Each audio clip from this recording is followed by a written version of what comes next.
Hello and welcome to Superior Sisterhood, the Self-Care Sessions. I'm Nicole Maury, a women's empowerment coach and the host of this series. And today I'm delighted to introduce everyone to Jennifer Lailey, who's joining us. Hi, Jennifer. Hi, Nicole. Hi, I cannot wait to learn more about yourself and Mindfulness Thunder Bay. For those of you who haven't met Jennifer yet, she's a psychotherapist and mindfulness-based intervention facilitator. And so I would love to hear all about what that entails. So please tell us a little bit about yourself, Jennifer. Well, my career started off first in family medicine, and I guess I became more and more interested in the mental health and communication aspect of the work. When we moved here almost 20 years ago, I started working primarily at student health at the university and saw a lot of mental health and just got more and more interested in how to, I guess, be most helpful to students and what they're going through. Right before we had moved, I had taken a mindfulness-based stress reduction course just for myself and learned a lot, and really, really loved that way of learning to relate to one's experience. But the ideas of it aren't enough. You really need to keep practicing and have a bit of a community in order to maintain that kind of work. Which kind of fell off for me. But then about 7 years ago, I came across someone who was teaching at the university studying mindfulness-based cognitive therapy and got me curious about that. And I read the book Mindful Way Through Depression, and it was so, I loved the approach, and I just so interested to work with people in that way that I did the training and have been doing MBCT groups since then. And then because of enjoying that kind of work, I started to direct my own private practice more towards psychotherapy, which I really enjoy. And I'm also fortunate to work with different people as co-facilitators. Doing MBCT, and most recently I've been working with Monique Mercier, who did the training for mindful self-compassion, and have really, really enjoyed learning about teaching that, learning about using it for myself, bringing it into work with individual people, and I think it's very, very powerful and timely kind of work to be doing with people. So, and it kind of relates a lot to the things that I think you want to talk about. Yeah, and I can't wait to get into that. I notice a common theme in these sessions is that most of the time we've needed to use our modalities that we're interested in personally ourselves, and so I heard that in your story as well, but maybe we could expand a little more on that. And, specifically around this theme of self-care, what's your personal experience when it comes to self-care? Well, the main thing is that it's an ongoing learning curve. I can think about just, I guess, when I think about the course of my life and how I used to think about self-care and how I think about it now, it's like quite a trajectory. And so I know that for myself, most recently, how to start? Can you ask me the question again? Yeah, no problem. No, I just, I find it really relatable. A lot of the people that I serve, they just love hearing real life stories of real women. And so I know in my history, there was definitely a time where I was not taking good care of myself. And so that sort of got the ball rolling for me on this whole personal growth journey. And so, I'm just curious if you've had a time where you really needed self-care, and anything that you learned from that, or even moving into my next question around, what are your favorite best practices for self-care? Yeah. So yeah, for sure. So I mean, I guess I can think of lots of times in my life when I hadn't been giving myself the care that I might have, and how that expressed itself in, either my own suffering or the suffering I caused other people.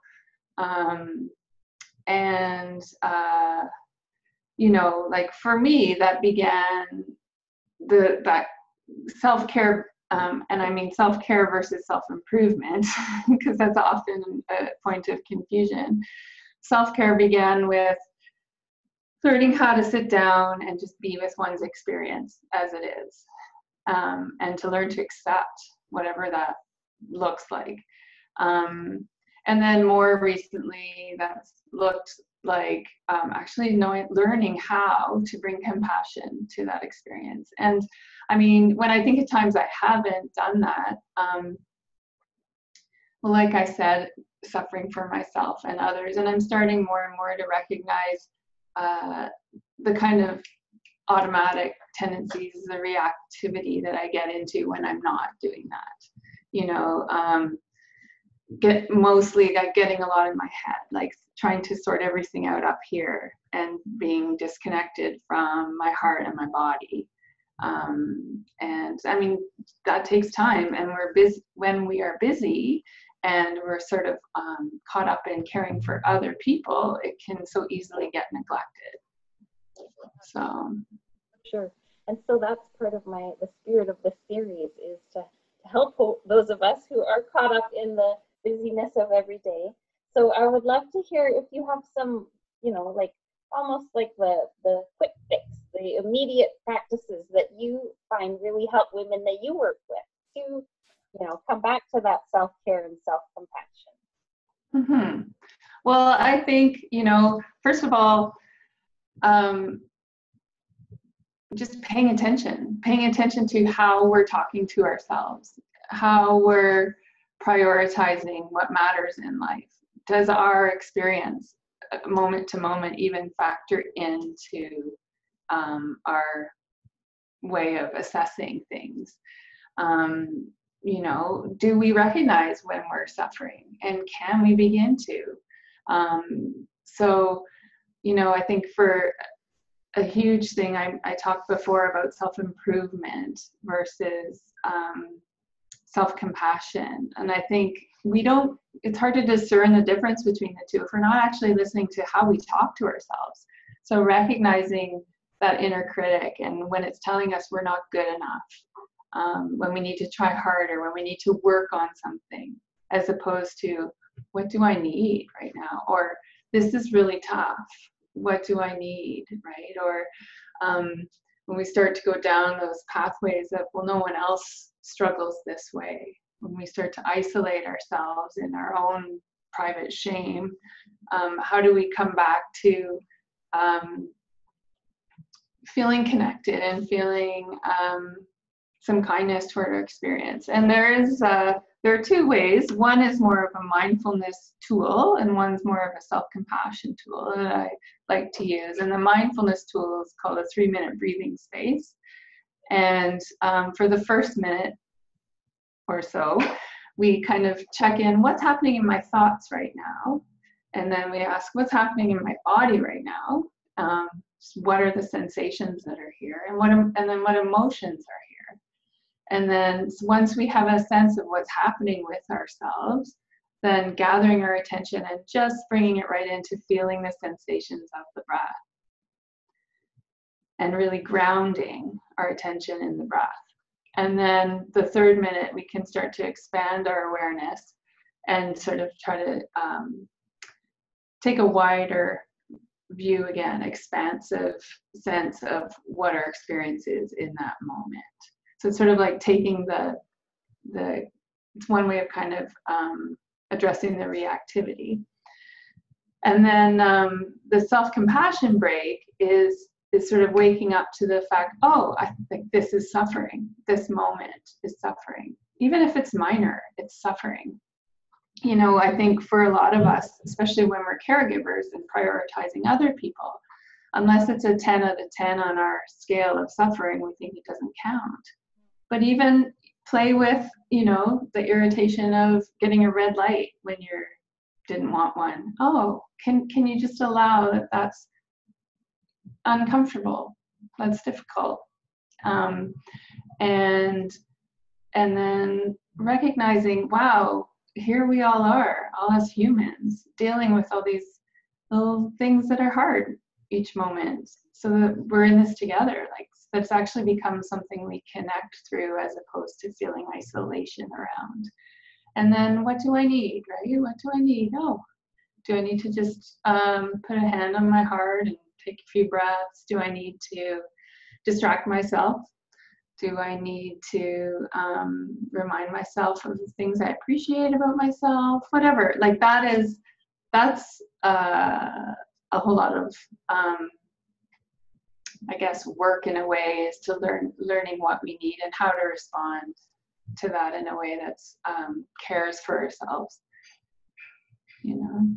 About what you've shared is how simple those practices are. No matter what's going on, don't escape it. You certainly have time in your life to practice those things, and I've done some of them myself to great results.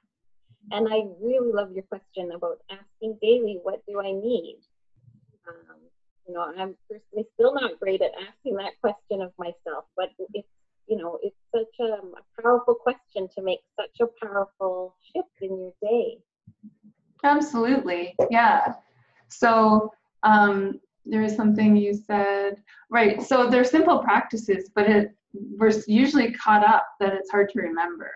So even if you do once in a while, right, it can start to become more something you reach to, because it's rewarding. But yeah, asking ourselves, what do I need, as opposed to what's wrong with me or what's wrong with my life. Yeah. You know, it can help one make a real shift. And it's not denying anything that negative that could be happening in your life, but it's, you know, it's a more forward-moving, expressive way of moving forward. Yeah. Cool. Yeah. And I imagine in the work that you do, you tend to get to like the deeper issues when it comes to this whole big topic of self-care. You know, do you find there's common themes, or another way of putting it is, what do you typically work on with women for the long term? So if you've given us sort of some quick practices that we can try right away, what are your thoughts on what's going on at the deeper level? Well, there are lots of things. Like some of them are, you know, exploring shame and recognizing the innocent. That shame feels yucky and dirty, but it's actually a really innocent emotion. It comes from our sense of wanting to belong and be loved. How much more innocent can it be, really? So sometimes exploring sources of shame and our reactions to those feelings. Another really interesting way of working with people is helping us recognize our misgivings about compassion and self-compassion, right? That it's weak, or it's self-pity, or it's indulgent, and all of those kinds of fears we have. And also recognizing our own inner critic. So first of all, like tuning into those thoughts so that we can actually see how we talk to ourselves. And then recognizing, you know, that often we have these critics for a reason, and that it's been actually doing a pretty good job a lot of the time, and it's protected us from lots of different things. But we're so accustomed to it that we forget, we actually aren't even aware of the effects of it on us, how it feels to receive that criticism. And when we start to wake up to that, like, oh my gosh, that actually undermines my motivation. It actually makes me feel deflated. We can start to say, hey, you know what? Thanks, but can we try something else? So that we can start to tune into a more supportive, compassionate voice that wants something different, not because we're unacceptable the way we are, but because we want the best for ourselves. And so once again, it's tuning into the intention that really matters. And I think that's where we all get sort of off track, I guess, if you will, because we're so used to striving, and we're so used to feeling that we need to make ourselves acceptable before we can offer ourselves compassion. Fantastic, because I was going to ask you, how you handle your inner critic, but then you so nicely explained, thank you there, inner critic. Try it again, like I definitely agree with that. Our inner critic can have wonderful messages for us, but simply being aware of, when it crosses the line and, acknowledging thank you, try that message or thought again. That's perfect. Yeah, and I mean, sometimes you need to be bossy with it. Yeah, for sure. Like, yeah, because it's you. Yeah, exactly. For sure. So I know, I could tell we're just scraping the surface here of your wealth of knowledge, and I could talk to you so much longer on all of this, but since we're unable to, I would love if you can share how people can follow you or connect with you on a longer term basis, and also any final thoughts that you wanted to share with everyone.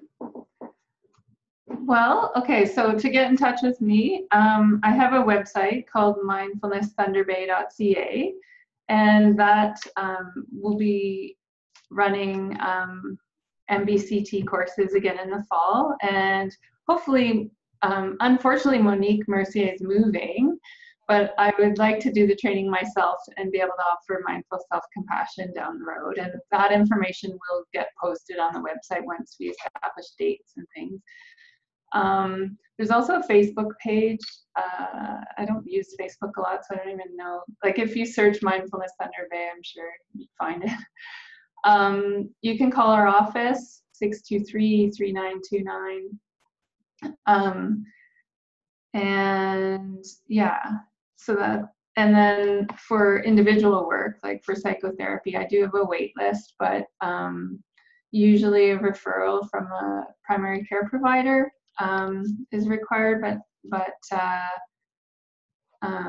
not everyone has a family care provider, so just give us a call and we'll let you know what you can do. And yeah, so final message, I think,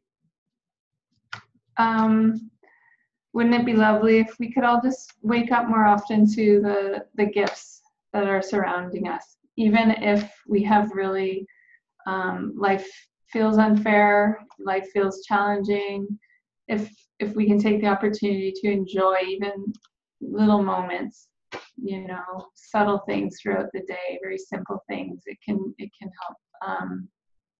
help us feel more alive. And yeah. Thank you, Jennifer. I just love the imagery of your last comment there. Something within reach that we can all strive for. Yeah, exactly. I would love to thank you, Jennifer. It's been great talking with you, and I'll be sure to provide the link so that folks can connect with you. And I also want to thank everybody for watching on behalf of Jennifer and I. We're so glad to share what we know on this topic, and we're really proud of you for taking care of you. So thanks again, and we'll talk again soon. Bye-bye. Bye.